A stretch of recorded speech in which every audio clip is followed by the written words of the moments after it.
Top 5 historical and natural places જે ભરૂચથી 100 કિલોમીટરની અંતરમાં છે. પહેલું, ગલતેશ્વર, જે ભરૂચથી 69 કિલોમીટર દૂર આવ્યું છે. ત્યાં શિવજીની અપ્રોક્સિમેટલી 60 થી 80 ફીટની વિશાળ પ્રતિમાના દર્શન તમે કરી શકો છો.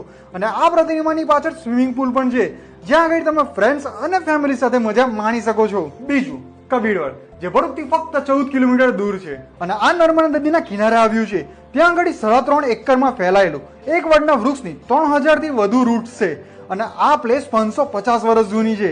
તો આ સમર માટે બેસ્ટ પ્લેસ છે. ત્રીજું, પોઈચા, જે નીલકંઠ ધામ પણ કહેવામાં આવે છે અને તે ભરૂચથી ફક્ત 73 કિલોમીટર દૂર આવ્યું છે. અને આ નીલકંઠ ધામ એક સુંદર ધાર્મિક સ્થળ છે, જેમાં ભગવાન સ્વામિનારાયણની દિવ્ય પ્રતિમાની સાથે સાથે બેસ્ટ અટ્રેક્શન છે મેન દ્વાર પર આવેલા ભગવાન નટરાજનની નૃત્ય કરતી પ્રતિમા અને બીજા ઘણા બધા સ્થાન છે જ્યાં તમે ફરી શકો છો. આગળ વધતા પહેલા આ પેજને ફોલો કરી લો અને આ રીલને સેવ કરી લો, જેથી તમે ભૂલી ના જાઓ. ચોથું, સ્ટેચ્યુ ઓફ યુનિટી, જે ભરૂચથી લગભગ 91 કિલોમીટર દૂર આવ્યું છે અને ત્યાં આગળ આયરન મેન ઓફ ઇન્ડિયા એટલે કે આપણા સરદાર વલ્લભભાઈ પટેલનું વર્લ્ડ લોંગેસ્ટ સ્ટેચ્યુ આવ્યું છે.